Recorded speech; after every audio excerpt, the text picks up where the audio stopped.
When I hear grit, I think of, stick-to-itiveness, making major sacrifices to just kind of get to that next level that you want to be at, that you need to be at. And I also think of the unhealthy behaviors that you pick up to survive that will no longer serve you later on.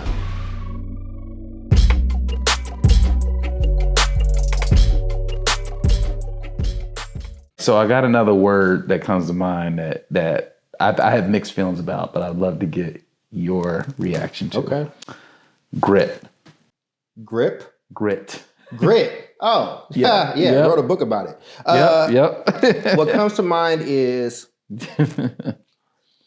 something that I necessarily needed at the time, but that we need to evolve for young people coming after us. I think about the things that I had to learn and pick up to survive and kind of get through and get by. And in some ways I got lucky. Yeah.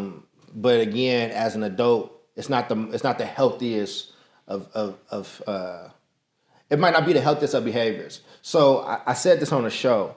When you raise somebody in the jungle and they learn how to survive in the jungle and there's jungle rules, and then that person gets a modicum of success, whether it's academic or business-wise, whatever, and now you put them in like a business office.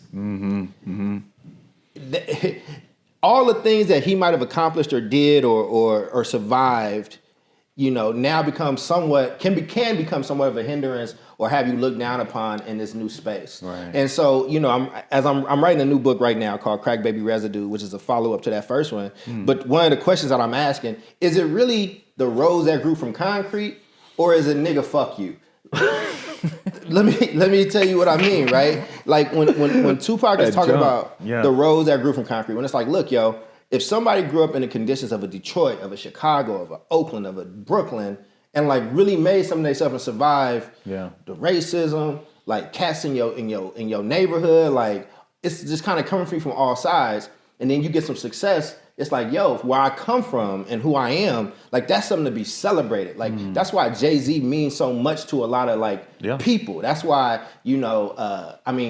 Virgil just passed away, but Virgil Abloh being a kid in Chicago talking about fashion, right? In like old school South Side Chicago, and his friend is Kanye West. Yeah, right. Like this is not. That's not the typical narrative that... Right. So when somebody is looking at me and they say, well, you said that wrong, it's like, I'm a cat that lived in all these places and that was homeless, that went and got a doctorate and wrote some books and built an organization and gave some bread away. But you on Twitter telling me that I said a term wrong. Right. And I actually was not a tough kid. I'm not in Oakland, as we would say, I'm not with the shits. Like I'm not but in this other world, you think I was a fucking gorilla. Because the context has changed. And then so you got these people that ain't had no adversity in their life and they kind of grew up in this new culture and this over kind of, and I think in some ways it's a lot better, but when they popping off on a platform like a Twitter or a social media, you just like, look, I don't know how to fight online. I know how to fight in real life though. Like these are people, like there were just consequences on the playgrounds where I grew up. It's like, different. You say the wrong thing to the wrong person. They punch you on your lip bleeding, and you know what I'm saying? You don't say that shit no more. That's it. Yeah. So in Twitter land and social media land of the day, you don't have that. So when you say grit or we're talking about these things, I am thinking of warriors, men and women that made it through something that should be celebrated, and everybody's trying to make themselves better. But I also think that as an offspring of that and that culture and us trying to overcorrect in this generation of fathers and mothers, I think that we have lost, there's an essence of something that we can't afford to lose. We have to improve on the past, but we can't lose like the foundation of, like me keeping my head on straight, working hard, outworking other people and all that stuff. Like my grandmama, God bless her soul, if you say a term to her like she needs a mental health day, she'll be like, oh, what are you talking about? What are you, self-care? Like, and not to say that these things are not important, because they are, but anything can be abused. And when the pendulum swings, it always overswings and it'll overcorrect. And, and I think in about 10 years, hopefully we'll balance it out. It's interesting too, because I feel like that is part of this. There's a new kind of value behind that word grit because of that, I think. I think there's folks like yourself who've lived the life up to this point the way you've lived it, and it is what it is. But then you have folks who, because they are kind of seeing the oversaturation of this idea of self-care and taking care of yourself, they're like, we need some people with grit.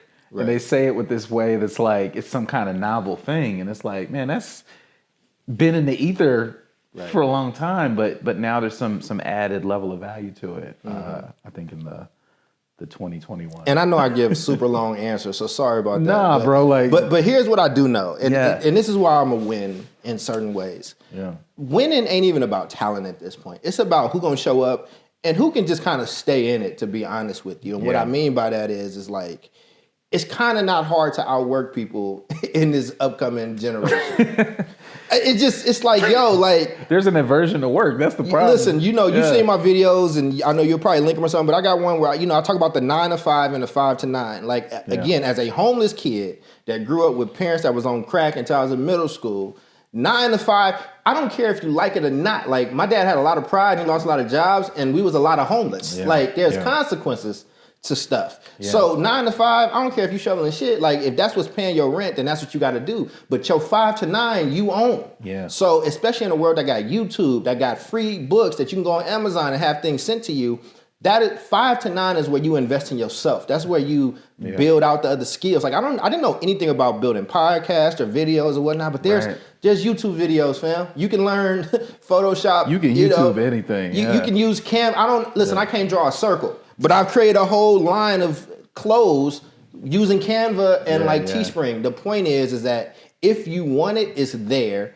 And if and some of these people don't have, some people got brittle spirits, man. Like, and they break real easy. And some people don't. You know what I'm saying? And I'm blessed for living in all those places. I'm blessed for living in those 4 shelters because I know what a rock bottom can be. Yeah. And it's more than just like, read some nasty comments on Twitter. Right. Like, my feelings hurt. So if you can keep that and you willing to work, man, you can do some shit. Yeah. The better question is, are you okay with failing? Are you okay with losing? If you can answer those things as yes, then I would say run like hell. Start running right now. Stop waiting for folks.